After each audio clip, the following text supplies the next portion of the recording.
ಏನು ಕೋಲಾರದ ಶಾಸಕರಾದ ಕೊತ್ತೂರು ಮಂಜು ಅವರು ದೇಶದ ಸೈನಿಕರ ಬಗ್ಗೆ ತುಂಬ ಕೆಟ್ಟ ಪದಗಳನ್ನ ಬಳಸಿ ಇವತ್ತು ಭಾರತ ಒಂದೇ ಅಲ್ಲ ಇಡೀ ಪ್ರಪಂಚ ಇವತ್ತು ಏನು ಪಾಕಿಸ್ತಾನದ ಮೇಲೆ ದಾಳಿ ಮಾಡಿದ ಭಾರತದ ಸೈನಿಕರನ್ನು ಮುಕ್ತ ಕಂಠದಿಂದ ಉಗುಳ್ತಾ ಇರಬೇಕಂದ್ರೆ ಏನು ನಮ್ಮ 26 ಜನರನ್ನು ಹೇಯವಾಗಿ ಕೊಂದು ಭಯೋತ್ಪಾದಕರು ಅವರ ವಿರುದ್ಧ ಭಾರತೀಯ ಸೇನೆ ಕೈಗೊಂಡ ಅಪ್ರತಿಮ ದಾಳಿಗೆ ಪ್ರಪಂಚದ ಎಲ್ಲ ದೇಶಗಳು ಈ ಒಂದು ದಾಳಿನ ಮೆಚ್ಚಿಕೊಂಡು ಅದೇ ರೀತಿ ಭಾರತ ದೇಶದ 140 ಕೋಟಿಗೂ ಹೆಚ್ಚು ಜನ ವಿಜಯೋತ್ಸವ ಆಚರಿಸಿ ಸೈನ್ಯದ ಬಗ್ಗೆ ಉತ್ತಮವಾದಂಥ ಮಾತುಗಳನ್ನಾಡಿದ್ರು. ಏನಿದು ಆಪರೇಷನ್ ಸಿಂಧೂರು ಮಾಡಿದ್ರು, ಅದ್ರ ಬಗ್ಗೆ ಪೂಜೆಗಳು ವಿಜಯೋತ್ಸವಗಳೆಲ್ಲ ಆಯಿತು.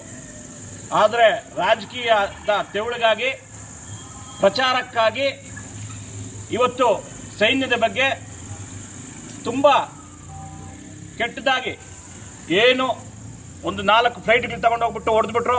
ಇವತ್ತು ಸಾಕ್ಷಿಗಳಿದೆಯಾ? ಎಷ್ಟು ಜನ ನೋಡಿದ್ರು? ಏನು ಸಂವಿಧಾನದ ಅಡಿಯಲ್ಲಿ ಇವರು ಪ್ರತಿಜ್ಞೆ ಮಾಡಿ ಶಾಸಕ ಸ್ಥಾನ ಸ್ವೀಕರಿಸಿರ್ತಾರೆ.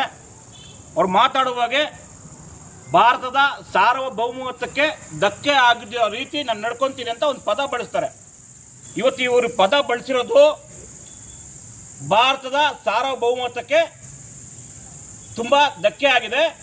ಇವರೊಬ್ಬ ಪಾಕಿಸ್ತಾನದ ಏಜೆಂಟ್ ಥರ, ಇವರೇನು ಪಾಕಿಸ್ತಾನದಲ್ಲಿ ಗೂಢಚಾರ್ಯ ಮಾಡಿದ್ದಾರೋ ಥರ, ಪಾಕಿಸ್ತಾನದಲ್ಲಿ ಇವ್ರಿಗೆ ಮಾಹಿತಿ ಕೊಟ್ಟಿರೋ ಥರ, ಪಾಕಿಸ್ತಾನದಲ್ಲಿ ಏನೂ ಆಗೇ ಇಲ್ಲ ಅಂತ ಮಾಹಿತಿ ಇದೆ. ಆ ಕಾರಣಕ್ಕೆ ಇವ್ರನ್ನ ಈ ಕೂಡಲೇ ಬಂಧಿಸಬೇಕು, ಕೇಸ್ ಹಾಕಬೇಕು, ಬಂಧಿಸಬೇಕು, ಮತ್ತು ಇವ್ರ ಮೇಲೆ ಎಂಕ್ವೈರಿ ಆಗಬೇಕು. ಯಾಕಂದರೆ ಇವರು ಯಾವಾಗೂ ಗೊತ್ತಲ್ಲ ನಿಮಗೆ, ಕೋಲಾರಕ್ಕೆ ನೆಂಟ್ರಿ ಇವರು. ಯಾಕಂದರೆ 15 ದಿವಸಕ್ಕೆ ತಿಂಗಳಿಗೊಂದ್ಸತಿ ಬರೋಂಥ ನೆಂಟ್ರಿ ಇವರು. ಯಾಕಂದರೆ ಇವರೆಲ್ಲ ವಿದೇಶಿ ಪ್ರವಾಸನೇ ಜಾಸ್ತಿ ಇರೋದು. ನೀವು ಅವ್ರು ಹೇಳ್ತಾರಲ್ಲ ನಾನು ಕೋಲಾರದಲ್ಲಿ ಕಡಿಮೆ ಇರ್ತೀನಿ ಅಂತ. ಆ ಕಾರಣಕ್ಕೆ ಮಂಜು ಅವರೇ, ಕೊತ್ತೂರು ಮಂಜುನಾಥವರೇ, ನೀವು ಆಕಸ್ಮಿಕ MLA ಆಗಿರೋದಿಲ್ಲ, ಆಕಸ್ಮಿಕವಾದಂಥ MLA. ಈಗಾಗಲೇ ನೀವು ಜಾತಿ ಹೆಸರಲ್ಲಿ ಮೋಸ ಮಾಡಿರೋದ ಮೇಲೆ ನಿಮ್ಮಲ್ಲೊಂದು ಕೇಸ್ ಆಗಿದೆ. ಈ ಕೂಡಲೇ ನಿಮ್ಮ ಸರ್ಕಾರ ಇರೋದಕ್ಕೆ ನಿಮ್ಮನ್ನು ಬಚಾವ್ ಮಾಡಿದ್ದಾರೆ. ಈ ಕೂಡಲೇ ಸೈನಿಕರಿಗೆ ಜನಗಳನ್ನ ನೀವು ಕ್ಷಮೆ ಕೇಳಬೇಕು, ನಿಮ್ಮ ಶಾಸಕ ಸ್ಥಾನಕ್ಕೆ ರಾಜೀನಾಮೆ ನೀಡಬೇಕು. ಇಲ್ಲವಾದಲ್ಲಿ ಉಗ್ರವಾದಂಥ ಹೋರಾಟ ಮಾಡ್ತೀವಿ. ಇವಾಗ ನಾವು ಜಿಲ್ಲಾ ವರಿಷ್ಠಾಧಿಕಾರಿಗೆ ಮನವಿ ಕೊಟ್ಟಿದ್ದೀರಿ, ಅವ್ರ ಮೇಲೆ FIR ಮಾಡಬೇಕು, ಕ್ರಮ ಜರುಗಿಸ್ಬೇಕನ್ಬಿಟ್ಟು.